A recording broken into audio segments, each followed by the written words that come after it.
I'm going to show you how to install Euro-style cabinet door hinges. To start, you will put your tools down and head to the nearest big box store where you will pick up the Craig concealed hinge jig. This thing will be worth every penny that you spend on it. Out of the box, it will have an Allen wrench, a collar, a 35mm Forstner bit, a bit guide, and a base plate. First, you will check the specs of the hinge that you have to see the depth that you have to drill. Most hinges are a 1/2 inch, which means you set the collar all the way down the neck. Be sure to put the bit through the guide before attaching the collar. Then, you're going to look at the specs to see how far away from the edge of the door the hinge will be placed.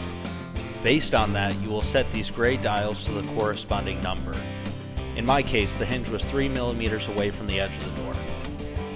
You then clamp the base plate flush to the edge of the door using the edge ruler as a guide. In general, it will be 2 to 3 inches up from the bottom of the door. You put the Forstner bit into the drill with the guide attached and lock it into the base plate and drill until the collar hits the guide.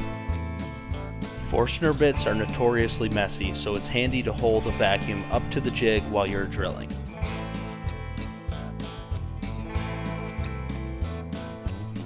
Once you are done, remove the bit guide, but do not remove the base plate. Use a 3/32 bit to drill the holes for the hinge screws. Speaking from experience, it's very difficult to realign the jig once you take it off. Now that all the holes are done, remove the jig and clean the area. Grab your hinge and start installing the screws. The most important thing here is that the hinge is square to the door, which, if you did everything like I told you, it should line up just perfect.